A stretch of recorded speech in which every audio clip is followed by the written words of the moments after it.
So for those who have come, Simon, Mike, other people whose names haven't appeared on screen, a delight to welcome you. My name is Alan Stalker. I'm one of the directors at Young & Partners. This is our second online business surgery. It's tremendously exciting. My co-host today is Ruth Waters, Good afternoon. who's with us. Now, I thought we'd try and do just two or three things. Firstly, we would make sure that this actually works, because last week we had to record it for technical reasons. I'm delighted that everyone is here. What I thought we'd just talk about is just a couple of things that people have raised with me in the last few days that I thought just might be worth sharing. We've then got a video of an interview with Gordon White, who's the Managing Director of Fatbuster in Glasgow. And then we'll just open it up for a more general discussion. The two things in particular that I wanted to mention that people have been asking me about aren't really business law things, but they're probably relevant to us as real living humans. The first is things getting cancelled. I would say that almost every person who regards me as a friend has phoned me to ask me about their holiday or something else being cancelled. And lots of clients have phoned up because either there's been a business cancellation or something in their personal life. I think the answer to this should actually be pretty straightforward. Most of the time, you should be fine. A lot of the questions I'm getting, especially from clients just now who've got children, is they were expecting to be going away for the holidays. Their package holiday has been cancelled or their flights have been cancelled. APTA is making it very clear to their members that they should refund no one because they can't afford it. But you're really clearly entitled to this. If you cancelled something, you are definitely entitled to a refund under the package holiday regulations, and probably also from your credit card. For businesses, I think it's more difficult. Ruth is going to be, I don't know if this is going to be a video or, please chip in, Ruth, or a blog, is going to be doing something later this week on people attempting to cancel contracts because of coronavirus or whatever it is, and what are the exceptionally interesting rules of frustration of contracts and force majeure and all of this sort of stuff. I'll do a blog, and then I think we could follow that up with a video as part of the next business surgery. Yeah, it just strikes me that we ourselves are looking at, I think we've got a fairly sustainable business because the people that we speak to have to do stuff.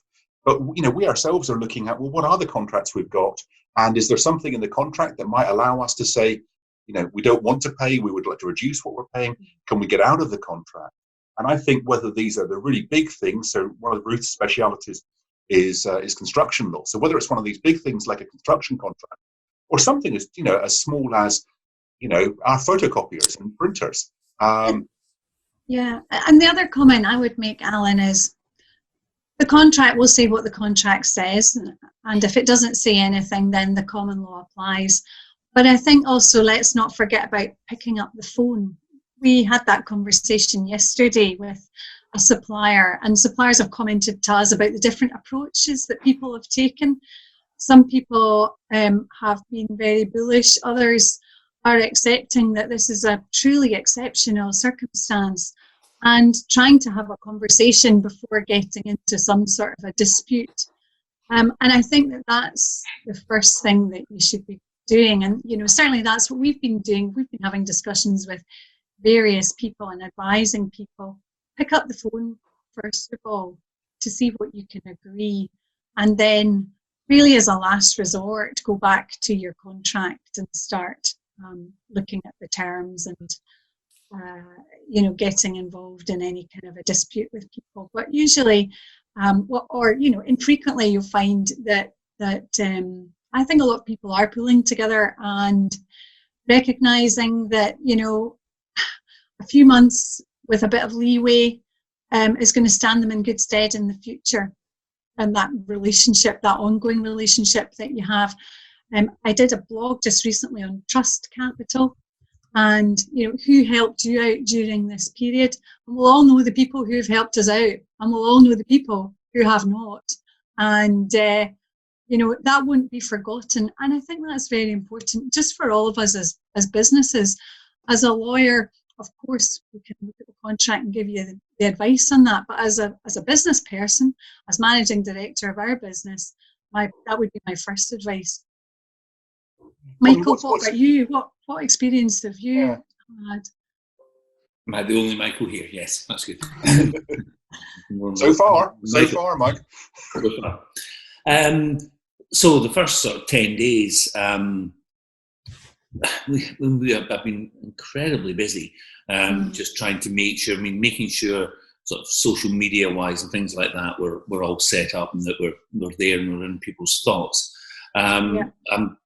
We have had conversations with, but as we were having conversations with the likes of obviously property lawyers and estate agents, Rightmove and Zoopla, they were coming forward with offers for agents anyway. They were actually being quite proactive. And I've spoken to a few others, and I mean, actually today I've been upstairs just going through all the direct debits and standing orders and doing that usual thing, thinking, who are they? What is it we pay them and why? It was just a bit worrying, thinking, guys, I don't know what that is. Because sometimes the names don't, match up with what you know them as.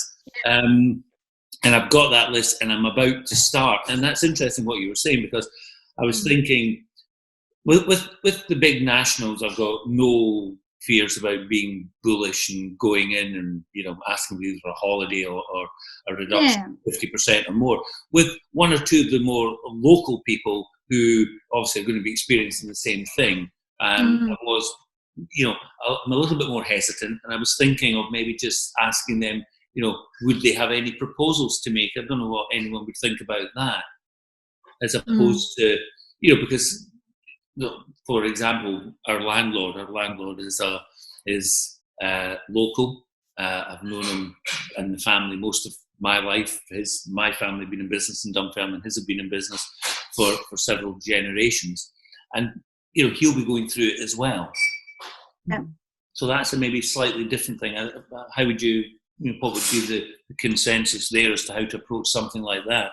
Well, Simon, what are you thinking? I just thought, I think what you said earlier about business integrity and people that you work with, I think that this is, as we know, this is unusual, very, very unusual. And I think that you'll remember the people that help you out and have been supportive of you through times like this. And I even went to a couple of my clients that owed me some money, but I know that they're in the events industry and I know that they've all been decimated. And I basically picked up the phone and says, look, I'm conscious that you'll have an outstanding bill. It's not significant. However, I'm happy to give you some space on this because I think that I appreciate that you've, it was a repeat order because they suddenly, they placed a standard order at the beginning of the year. Then they got a repeat order for stuff because they'd got lots of events planned. And then unfortunately, this happened and their events got cut. And he's now sitting with all this redundant stock. And I said, look, you don't have to pay me. We'll wait until this out and we'll get paid in due course. And he turned around and says, oh, I didn't know I had an outstanding invoice. Don't worry, I'll pay it. And I said, no, you don't need to. And he says, no, I just want for my peace of mind. So the old classic of picking the phone up and just being showing some integrity and showing some compassion. You'd be really surprised, And somebody said this to me many, many years ago. Choose your supply chain as well as you choose your clients. Yeah, a very good point. So I missed the question there because I was on the phone to a landlord client going through his list of tenants and discussing how he was going to approach. Yeah, was I one of them? We were just talking. We were just talking, Stephen, about. Well, initially about contracts, first of all, and how you go about approaching them in the current circumstances. And I was saying that the contract, of course, we'll see what the contract says, and then there'll be common law provisions. But the first thing that you should be doing is picking up the phone and having a conversation and seeing what you can agree. Yeah, I think that's right. I think with the landlord-tenant situation, I think there's two elements to it. I think as I said, I genuinely have just been on the phone to a client going through his list of commercial tenants discussed. And what I said to him, just looking at it from the other side of the fence was, let's go through each one individually and let's consider, first of all, their circumstances, but secondly, your circumstances and what you want to achieve at the situation. Now, it may well be that you empathise in particular with a certain tenant because of their circumstances, their type of business, and so you take one approach. It may be that you have a different approach for different tenants. With this particular client, an approach with a couple of tenants was, well, their leases are up in 2-3 years' time. How about we say to them, look, let's look at a rent-free period for you for 3 months, 4 months, but that's on the back of, we'll extend your lease by 5 years. So we'll enter into a minute of variation, we'll extend the lease to 7 years instead of the 2 that's left. We'll give you a 4-month rent-free period that will get you through this time. The tenant then will be very happy to have secured that. We'll have helped their business get through this period. But equally, we'll have addressed one of the issues that we were going to have in a year's time, which was that we're going to have a vacant property, potentially, at some point in the not too distant future. So, that's one approach. Another approach is to agree a rent holiday simply because the nature of the tenant, small trader, they're simply not going to get through this. Agree a tenant holiday. Sorry, bless you, whoever was sneezing. if we don't agree a rent holiday, that trader just won't go back. That particular one was a restaurateur, but relatively small Chinese restaurant in Glasgow, which just won't survive. We'll end up, the tenant will leave because he just will never be able to pay the rent back. So we talked about potentially giving a rent holiday with that particular one. With another one, we talked about potentially getting an amount of rent which is some sort of contribution towards the rent, but not the full rent. So a rent reduction, to make sure that tenant is still actually paying. They've still got some degree of business, it's dropped significantly. Because I think it's quite a good idea to see from a landlord's point of view that tenants are actually still paying something. Another scenario is where we're looking at a tenant who can pay but would prefer to get a holiday, and our position on that one is, well, we would prefer that you continue to pay the rent and you don't pay someone else. So really the point of that long-winded response really was that each individual tenant needs to be considered, I think, in their own circumstances. And you have to accept from a tenant's perspective that a landlord has their own interests to consider, but your interests and their interests may well be the same, even if they might be different for different tenants. Yeah, I mean, it's one of the things, Stephen, that we were saying just at the very start of this, which is, to some degree, it's about trust capital. And, if we're going to treat people in a beastly way now, they're not going to be nice to us at the end. But I think it's also recognizing that however awful just now is, and for many businesses, it really is awful, we're going to get out of this. And we need to be setting the right foundation. Now, whether that is, we've been nice to you, we expect you to treat us decently, or whether it's actually, as you're saying, Stephen, well, we could look at this legally, or we could just say, why don't you have 4 months rent holiday, but take 5 more years? Something that's actually looking in a forward-looking way is actually quite useful. So I'm interested to see what Ruth's going to be saying in her blog later this week, which will probably then include in next week's surgery about the possible cancellation of contracts and so on, and all of these various legal remedies.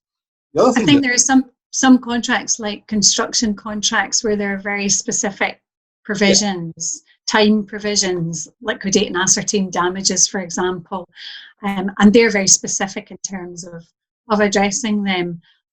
But again, depending on the relationship between contractor and employer, that might be resolved by a conversation, might be resolved by letters going backwards and forwards, and each party taking a strong approach with each other. But I think very much as Stephen was saying, it is a bit of horses for courses. It just depends very much on that relationship and who they are. I mean, the strong approach works very well for us as lawyers because, we get paid a fortune to do that, which is great. But actually, it doesn't recognise the reality that just now, some folk just can't pay. Some work just can't be done. And actually accepting that and thinking, well, how do we position ourselves for what it's going to be like in 6 months' time? It's surely easier than giving us a gazillion pounds to go and fight a battle that you didn't need to fight anyway. Though I think also as lawyers, we can play a very important role in managing the dispute or potential dispute for clients and actually helping them to work their way through it. I've certainly got clients who the last thing they want is to be involved in court proceedings, and we give them a lot of advice on how to work their way through it and not expose their business to that risk. Some other clients' proceedings are where it's going to go, and that's what they want to do, and that's fine, provided everybody's aware of what's involved. Yeah. Well, and one day we'll get to act for Donald Trump, who thinks that everything should be done on that basis, and we'll be millionaires. So I think the cancellation rights thing and generally, what happens to I suppose contractual relationships. We're thinking of that in legal terms, but actually, what happens more generally to these relationships just now? So Ruth's going to be talking about that in her blog, and we'll pick that up next week. The other thing that, of course, is very live just now is that all of our civil liberties are being taken away in the Scottish Parliament today with the passage of the coronavirus Keep Parliament Home Bill. But joking aside, we're hopefully going to get more access to justice, because currently you can't go to court unless you're getting an order for child custody, or there's particularly urgent things. I can't even remember what they are. Just not going to get in the door of the court. So we should actually have better access to justice. But we've got all of the difficult things that people are going to have to manage, like, for example, it being functionally impossible to evict people for 3 to 6 months. So I think there's going to be a lot that's coming out of that is relevant. We spoke last week, and we'll perhaps do a wee recap at the end on what support is available for businesses, both from the Scottish government and from the UK government. But what we're seeing in last week's bill in the House of Commons and this week's in the Parliament is, I think, hello. What we're seeing is not the support we wanted, but rather steps that are being taken to make the economy more stable, but that are going to have short-term implications for people. And I know that my colleague Robin Miller has been reading the bill. I tried to read the bill, but life's very short. Robin, hopefully, Alan, you can hear me. My apologies all for not joining by video as well. Joys of rural living. The broadband this morning is being a little bit cranky, and I'm just trying not to. You mean you're still in your pajamas and it's lunchtime, Miller? It's certainly lunchtime. But I can confirm I'm definitely not in my pajamas. No, that's even worse, Robin. Anyway, but so the world is not ready for that view anyway. But in practical terms, there's actually quite a lot of legislation kicking about at the moment. There's the UK Act, which was passed last week, which on the back of which the Scottish government then issued pretty much emergency statutory instrument, basically to impose the enforcement powers, and that's what we've all been seeing in terms of ordering people to stay at home, ordering certain businesses to shut down. But actually, when you read the regulations carefully, it's quite clear that it is not a blanket shutdown of businesses. And one of the things I'm keen to get out to people in the next couple of days is, look, if you don't fall within these specified classes, you can still operate your business. You are not being told that you cannot or that you must not, unless you are a cinema or a pub or something of that ilk. What you are required to do is to take really careful cognizance of whether or not you need your employees in the building to do their job.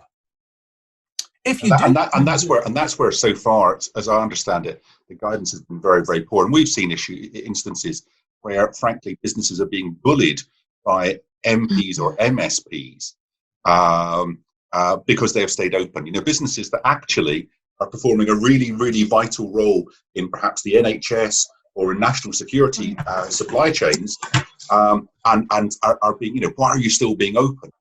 So Robin, looking forward to your note on that later this week or early next. And Sorry, again, I don't know. Sorry. No, Julie, I don't want to, stop you from doing whatever it is you're enjoying. No. It's just everything was ringing at once. I'm sorry. Don't worry. So good. So we've got those. we've got those two things coming up. We're going to look at cancellation rights with Ruth. We've got what's happening in the Parliament. What I would like to do now is just share our interview with Gordon White from FatBuzz, and then at the end of that, for those people who are still here, delighted just to throw this open for a general discussion. So I'm going to try my best to share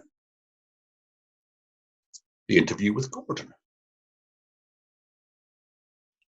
Well, for this part of today's business surgery, we are joined by Gordon White. Gordon is the Chief Executive of FatBuzz, which is a really exciting creative agency. And we're also joined by our Managing Director, Ruth Waters. Good morning to you both. Good morning. Gordon is the Managing Director of FatBuzz, which is a really exciting creative agency in Glasgow. Gordon provides marketing support for our firm, but is also a client and is experiencing what is happening just now with coronavirus and more generally. So I thought we'd speak to Gordon today about what the experiences of his firm are, and also what he thinks businesses more generally should be doing in the field of marketing and promotion. So, Gordon, how's it going? Good morning, Alan. How are you? Tremendous. How are you? I'm good. Enjoying not having traffic jams going to work in the morning, but it's challenging times for everybody. I think just what you were saying about what it means for us as a firm, operationally, it's actually been surprisingly easy because most of our work is in the cloud anyway.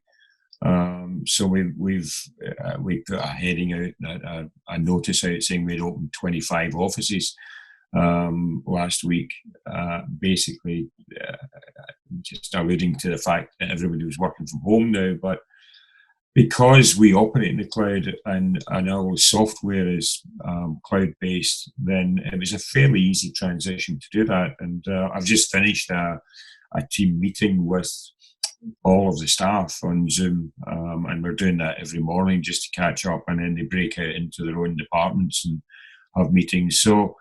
So far, operationally, it's actually going very well, and I think the general feeling is that people are getting more work done than they would in the office. Having Gordon, said that, sorry, yeah. I would echo that in terms of the experience of us as a business. We work fairly flexibly anyway. I'm sure you probably did previously as well to everything that's been happening now. But we always worked fairly flexibly and had a lot of people working remotely wherever you are, really, as long as you've got a laptop and a phone operationally, you can work. We had a bit of an experience of this last year with the Beasts from the East. I think a lot of businesses had a few days where they had to very quickly adjust to those circumstances, and a lot of people working remotely from home. We've also had a lot of support from our IT providers as well. Denovo and CloudCover have given us great support so that we could very quickly set ourselves up and have everybody working remotely as required. I think what's more difficult is to maintain confidence and momentum, and that's really the issue for businesses, certainly people that I've been speaking to. Whilst you can set up from an IT perspective, and there's we've had a few glitches and working our way through things, but what I think is important for businesses now is to set up working practices and adapt to this new way that we have of working. You mentioned your call in the morning. We similarly do that as well. And we have a catch-up call in the afternoon, really, just to sort of finish off the day, if you like, and then look forward to the next day. Well, mainly to make sure no one's been drinking at lunchtime. Well, there's that as well. But we're not going back to the 1990s or 80s, whenever that all happened. I think what people are finding, we're only into week 2, and you mentioned the Beast from the East and a few days disruption.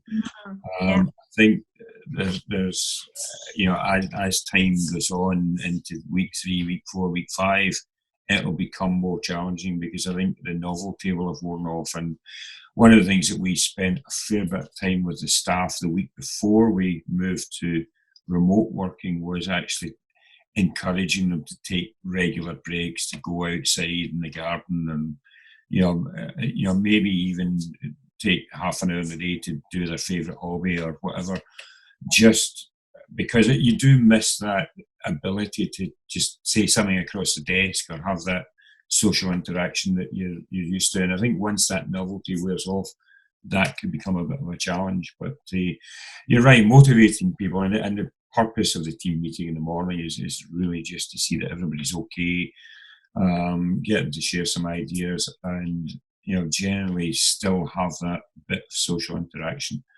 And I think it's important, and it will become more important going further and further into this, that the staff are able to communicate and able to talk to each other, rather than just being stuck at home all day with their head down, getting on with work. And presumably that isn't just the staff meeting, because the other thing that it's quite hard to keep going is the informal interactions that you're talking about. And, how do you maintain that? Is it, should people be using WhatsApp, or, because you still want to keep that collective, collegiate, whatever you call it, that social experience of going to work. Yeah. And how do you're a communications expert. How do you do that? Well, I mean, there's lots and lots of tools out there now that are being very widely used to have that social interaction. I know that Facebook house party or something it is. I don't know. I actually had a virtual beer party with 4 clients the other night. I don't recall being invited to that, Gordon. You kind of having another one. It was so good. We're having one on Wednesday night as well. There you go. Invites in the post. Yeah, and generally the rules of that were that we weren't going to talk about coronavirus, and we just have a laugh as if we were in the pub, and it worked out extremely well.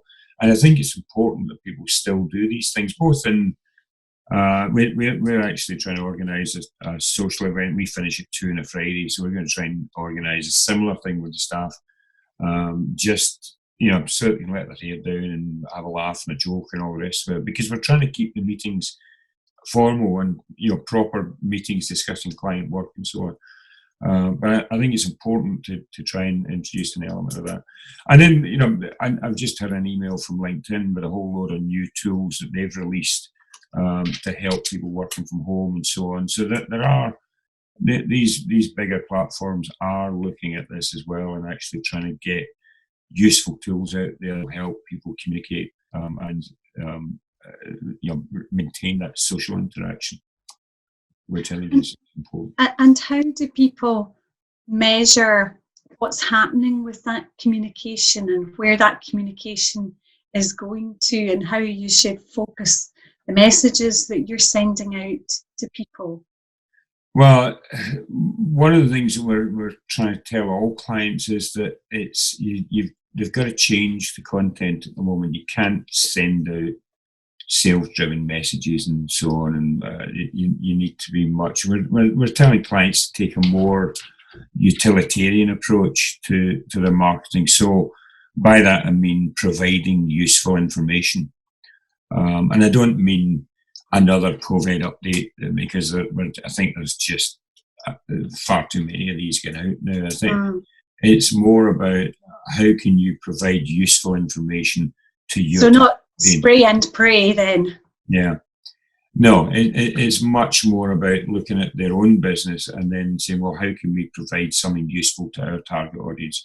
A simple example might be Dean's Shortbread, who are a long-time client of ours. We've gone back into the archives and unearthed a load of recipe videos and baking at home and stuff like that. and these are getting an enormous amount of traction. And in general, we're seeing much more engagement on the social channels anyway, because people are at home and they've got a bit more time to do it.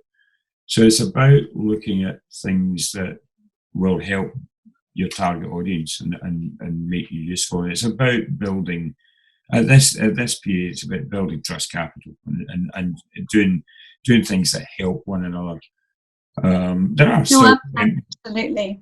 Yeah, completely agree with that as well. And I just recently did a blog on trust capital and, who helped you out during this period, I think is something that we will all remember when we all start up fully again.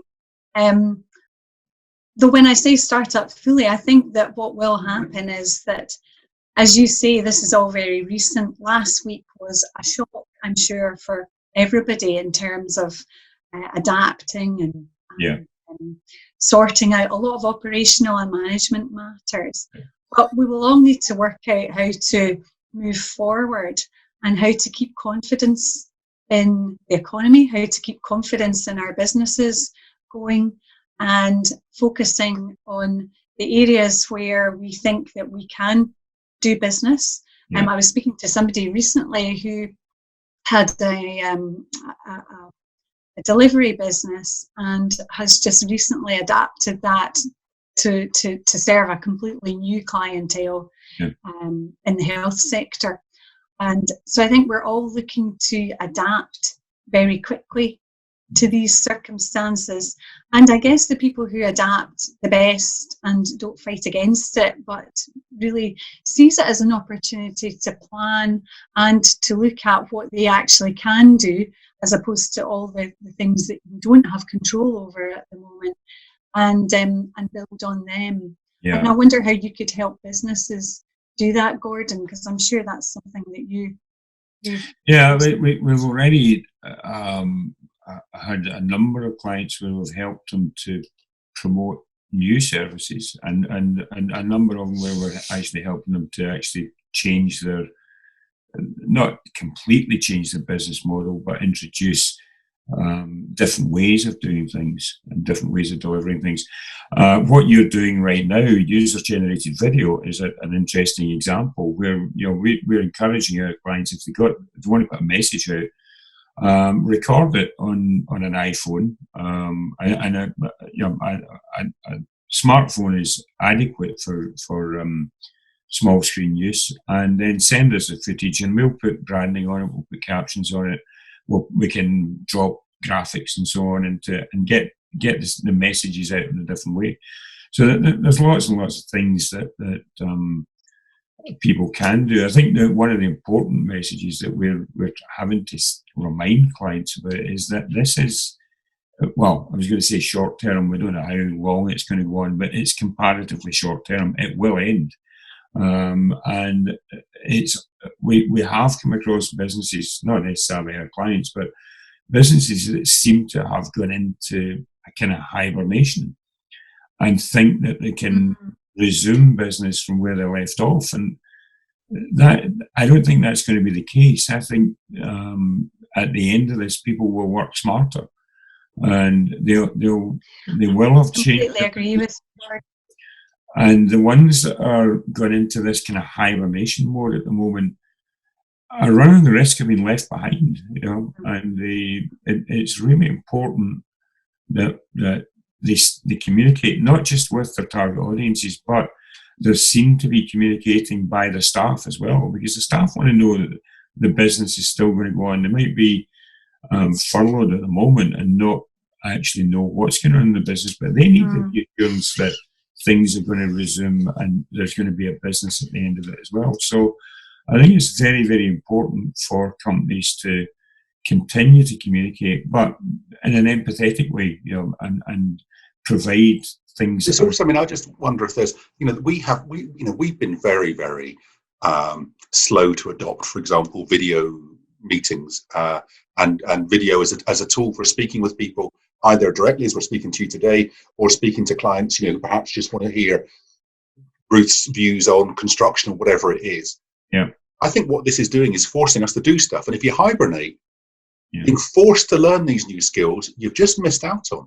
And it's really, I've got a call on Thursday with some Americans, and would we have done that by telephone? Possibly. Will it be more effective by video? Probably 1,000%. Yeah. It's forcing us to do stuff that we knew we should have been doing, but we're too busy because we're busy. Yeah. Absolutely agree, Alan. That's completely the approach. I mean, I would normally set up a conference telephone call, but not a video call. Yeah. Having just had this experience of the last week and the amount of video communication that we've been doing, I think this is far better. It's far more interactive. It is a complement to meetings. I think meetings have their place, but you can't always meet, particularly in Alan's circumstance where you've got people in America or spread out. It's a very effective way of getting together quickly, perhaps having the meeting as the initial startup so that you can get to know somebody, but then you can take up meetings beyond that by video conference call. I think it's excellent.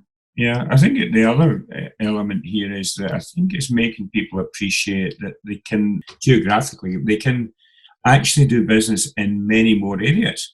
Yeah. So, you may have thought in the past that, Aberdeen, it's not easy to do business there. It's just as easy to do business in Aberdeen as it is to do business next door. So I think it's going to open people's eyes to the possibilities of opening new markets and going after new work. And as I say, the people that go into this hibernation are also going to lose out on that potential opportunity as well, because there are going to be so many people much further ahead of them in the process. So I think it's interesting times, and I think we've got to look for the opportunities, not just view this as some kind of, it is a disruptive time, but in times of disruption there are always opportunities, and I think it's important that we explore these, So what are the three things we should take away, Gordon? I'm mindful that you're being very kind and donating your time to us today. What are the three things that as business people we should take away from this? Three things. I think the first thing would be that continue to communicate, both for the sake of your clients and potential clients, but also your staff. So be seen to be continuing to do work, and as I say, this will end, and so on. I think the second thing would be explore the technology. Make better use of the technology in terms of because we all carry a TV studio around in our pocket in our smartphone. I've been doing most of my calls on a desktop, but one I had to do the other day on my mobile, and it works just as well. So there's no excuse for not being able to attend a meeting. The interesting thing about it is that you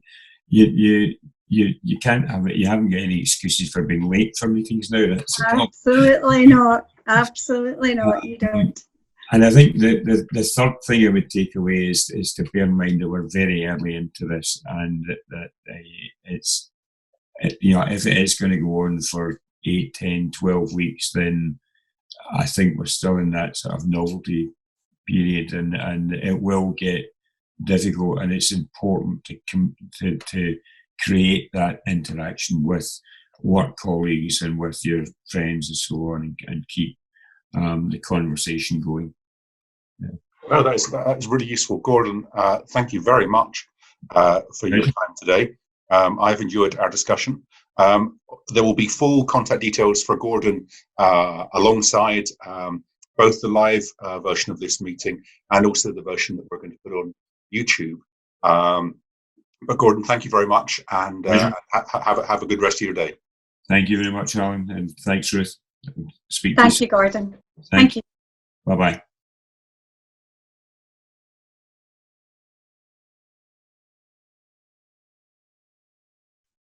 That was very good, Alan. Yeah. It worked. Yes. I thought it was very good. But that's exactly what Richard was saying, is that the stuff the stuff does work.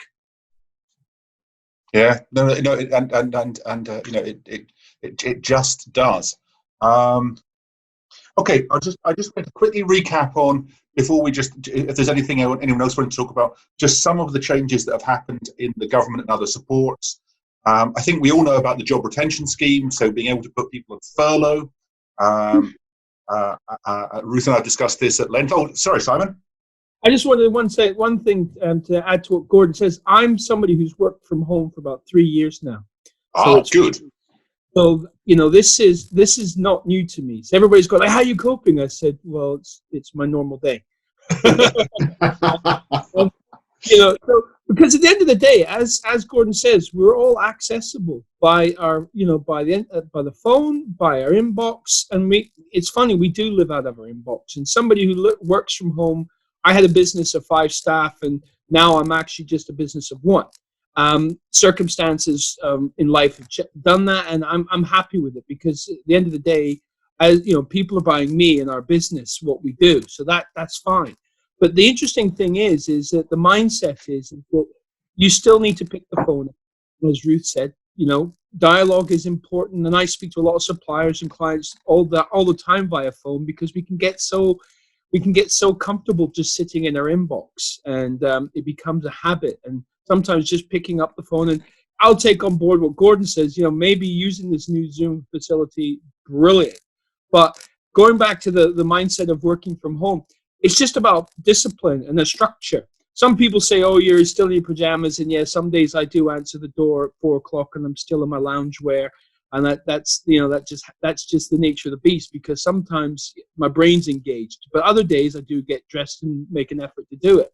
And I also make an effort to get away from my desk. I fortunately installed a putting green on the outside of my house last year, so I spend half an hour a day out there just to get out, just to walk, whatever. Yeah, and my son and I have set up a home gym, and we're doing, we're every day I do a cycle. I cycle. So yeah, it's just getting back into the same routine. Imagine every home is an island, and that's just, this is my island. And every now and then I get to go to the supermarket. So again, it's changing the mindset. Now, where Gordon says he's having meetings and a daily meeting, that's great. But then also bear in mind, it sometimes is Big Brother. I know people that are working in teams, and they're actually having daily meetings, but they're having a meeting about a meeting for a meeting. And they sometimes feel that actually I had a meeting with you at 8:00 this morning, and I had a meeting with you at 5:00 at night, and nothing has changed. So be careful in that sense, that you're having the meeting for its purpose, not for the sake of having a meeting. And being on the other side, those people actually thinking, "Oh, I've got to sit in a meeting," where you may not see them for the whole week, because they deliver, they can deliver. So it's getting the right balance, and in that sense, because we do it to our kids, and sometimes we try to put restrictions on them, and said, actually, if we brought them up right, they'll actually do the right thing. So it's the same sort of thing. It's all down to the culture of your organization. If the organization is allowing people to independent, great. Having the social things where my son had a house party the other day with his friends for a birthday, and that worked. And we're going to try to do that for my son's birthday with the family next week. But again, it's using this technology because we have to. But let's not, at the end of the day, sometimes, we shouldn't put restrictions to say, "Oh, you must meet me every day," or "You must do this every day," because, it sometimes can have its negative impact as well. That's just my 10 cents. Yeah, no, there's a lot of that I agree with. I suppose the thing is, there are things that we can't do just now, like actually meet people that we're habituated to. And maybe we should actually be using the video more. Maybe, for what it's worth, I don't like the telephone. I don't know why. I'm a 50-year-old man who's grey of beard, but I just don't like the telephone. It's a really sterile thing. Actually, although I very much have a face for radio, I think the video thing works brilliantly, because you get so much more engagement from it. So yeah, I think, Simon, I totally agree. It's being deliberate in what you do, and in the ways that you do it. I like what you did on Friday for staff morale with your team, and you had CPD at 5:30 in it. Crisps, peanuts and drinks. That's You were good. I like that. I thought that was a great idea. Got Zoom bingo on Friday. Oh, okay. I'm intrigued by the idea that Gordon having a beer party. You know, I've been trying at least every other night, but perhaps sometimes every night, of actually just Skyping my friends or my family, because otherwise I just won't. Yeah, maybe I should actually just get people together and we'll get drunk.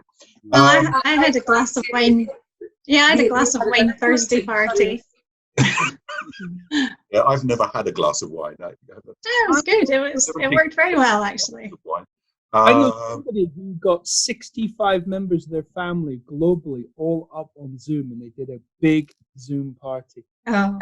Which I thought was impressive. Italians, but you know, it was great, and she screen grabbed it, and I thought, she says, "Why have we not done this sooner?" And she shows, and it was a nice, you know, because the Italians obviously are getting severely compromised. You know, they're in serious lockdown, and there's a lot of worry in that country. But to actually have the whole wider family community from all around the world was there, they found it very, very supportive.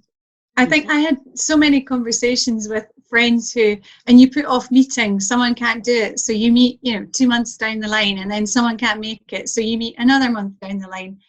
And then, we just all met up last Thursday, and we're going to do it regularly. Who wants to join in can. So if you know me, then that is completely against the way that I do things, but it was great. I really enjoyed it. So there we go. That's something new I've learned, and very good. Positive. So let me just do the quick catch up then on government support. We know about the coronavirus job retention scheme, furloughing people, tax deferral for VAT and personal taxes, much more generous statutory sick pay, although frankly not really much use to the person who receives it. The business sorry to interrupt, you have to make sure you do the VAT return. You just you're still going to do your VAT return, but you have no obligation to make payment until 6 months later. April. It's April. Yeah. You have to notify. You have to notify them that you're not going to pay them, or do you just do the standard return as through your account system, and then if you set up with debit, you will need to cancel it. Yeah. You remember to cancel it, otherwise it will get taken. But they say it won't, but I reckon it will. This is HMRC we're talking about. You better believe they'll take it. Yeah, you're not getting it back anytime soon. We've got the business interruption loan scheme. No one, to my knowledge, has ever actually received a loan backed by the British Business Bank. I'm hoping that's going to change, but our experience is the banks weren't then getting money anyway. We've got the corporate financing facility for bigger businesses, fine. The various reliefs and so on. So some very limited businesses are going to get rates relief and so on. And of course, the big thing that changed last week was the self-employed income scheme. So a parallel to the job retention scheme. Although in the job retention scheme, you're not allowed then to work for that employer. You can go do something else, which is peachy. The self-employed one is taxable income a self-employed person receives at some unspecified future time, up to the 80% limit, $2,500 a month. We will see how that progresses. I think it was put out more as a flag of we're in sympathy with the self-employed rather than to actually make any difference. Yes, Sam? From my understanding of it, it was only for sole proprietors and partnerships. It didn't really impact, it doesn't support limited companies, because if you're like a small business limited person, you can forward yourself and they say, oh, you can still be employed to do administrative tasks as a director. However, where do they draw the line of administrative tasks? You're not generating income, but, filing a VAT return or actually answering a query or managing something, is that classified as work? And, if you've got a company mobile, then that is actually, you're using it, that's classed potentially as work. I think that's right. I think checking emails and so on. I think it is hard as a self-employed person who is an employee to genuinely furlough yourself. because anything you're doing that's contributing to profit is something which disentitles you to what is essentially a government grant. And the self-employed scheme is no use because it doesn't cover dividend income. So I think for many people, although I think it's a nice idea, the Times was saying today that 1 in 5 small businesses is going to fold in a month. I think that might well be true, which is an appalling thought, and destitution for people. And I don't see that scheme's going to help. But at the very least, we've got that other level of help if we need it. Now, I'd said when we advertised this surgery, half an hour, and here we've gone and stolen 50 minutes of your time. Before we wind up, then, who's got any other thoughts they want to share, and that either we can discuss among ourselves, or we'll include in next week's report? Sorry, I just lost you there. It's Richard Nielsen here from Quantum Solutions. Hi, Richard. Hi, Richard. Hi, Richard. Thanks for inviting us to attend today's discussion as well. Thanks for attending. That was good No to problem. join us. How's life in Kilmarnock, Richard? Oh, I think that the football team could be better, even though they're not playing. But no, it's no. I think I've been listening, and it's been very, very good for us. I've taken a number of notes. Sorry, I'll put myself on. I just wasn't. I'll just put the video on. Sorry. So, hello. Hi there. So, yeah, I think for us just now, as everyone, I think the beginning of last week, it just took a grip very quickly with the construction sites closing. A lot of our clients in the pre-contract position, obviously, kind of stalling things or making decisions just to reassess the approach, I suppose, not completely stopping, but delaying. So I think I feel a bit better this week because we've had a lot of knowledge last week of what is happening on our projects, and we've now taken account of that into cash flow of the furloughed scheme, the job retention. We're trying to work through that, and we have been working through that quite well. So just from today's discussion, I think it's been very, very helpful because I think everyone's absolutely right. It's how we learn just now to be stronger when we start picking back up again. And it's whether it's through the technology and the support and the video conference, whether it's through attitude and dealing with things a bit better. On our side, quantity surveying and project management, I think one of the comments earlier about, maybe putting more LinkedIn posts about kind of practical and good concepts for how we could change certain things going forward. Quantity surveying is always quite a traditional approach, how they do things. There's maybe ways of starting to think differently on that. So I think for any business, and certainly as it's so important in the coming weeks. We all know, or a lot of us know anyway, we're a lot quieter in regard to the productivity we can do, but it's trying to learn the good things we can start adopting in a different way when we start opening up. And as you were saying earlier, I think people could potentially be left behind if they don't start, thinking hard on being a bit more innovative and how we can do certain things differently going forward. So that's a big part of what I'm trying to do just now, just to try and learn more on that and keep things moving, So. Yeah. We talked about, it was Stephen raised it really, we talked about you don't always have time to just stop and plan actually. No. This is a very good time to be doing that. How's the business going to look when we all get going again? What have I learned during all of this time that I can actually take forward? And I think that, there's a lot that you can do. And when we all went through the recession 2008 and onwards, there were a lot of really good working practices learned from that. It's easy to do business when there's lots of money. When there isn't lots of money, it becomes more difficult. And that's when you really focus on what works, what's good. When you get tight on your credit control, you get tight on management of your budget. And all of these things are actually things that you shouldn't forget and that you should put in place. So whilst everything is really difficult, not glossing over that at all, I just think there are so many things that we will learn during this period. And I always take the view you can approach something positively or negatively, and I'd rather just approach it positively. Lots that we can't control, but let's do all the things that that we can, and work with our clients on it too, and be imaginative. This is how I got work before, but that might not work right now. So what are the different things that I can do to be getting work, and at least speaking to people and just keeping in touch, as Gordon emphasised during the sort of clip. There's things that myself, it's much, obviously it's happening to 1.5 million people across the country, but I've been one of the ones put in the high risk category. I've got Crohn's disease, and I'm a certain type of medication, which I'm very well for many years, but obviously a 12-week period, it could well be that everyone is still self-isolated through that length of time anyway. So I think it's, as you say there, for us, that we can continue very much working as normal. 80% of our work is remote from the office. The site side of things were already started before the construction site stopped. I had one of my colleagues go around with the Microsoft Teams that we're using a lot just now, and obviously the video going, we communicated it with our client at the same time, and we did the kind of walk around valuation and discussion, which was quite good. So I think, for me, if I'm in isolation anyway for 12 weeks, if everyone else if people get back sooner, there's still so many ways of me fully interacting as normal, just in a different way. So, yeah. Mm-hmm.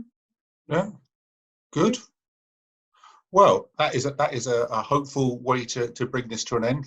My closing thought is something along the lines of what I said last week, which is, we at the beginning we were talking about trust capital, and it's actually just that, whether we're a little community of business people or a bigger community or whatever it might be, I think everyone has an appetite for community. Everyone has an appetite for working together and trying to help folk. And thankfully, that ultimately tends to mean that we can afford to pay our bills. But in the meantime, we can actually be supporting each other during what is going to be an intriguing and interesting time. Well, look, thank you all for joining today. Very much enjoyed that. I'm very sorry that I'm the only person in our office who brought home a banner that says Young and Partners. So, my poor dog is But if you want one, you can get them made up and sent out for next week if you like. Oh, don't. We will speak. The fewer of those I have, the better. But no, look, thanks everyone for joining in, and we look forward to speaking to you soon. Thank you. So, Thank you. Thanks, bye.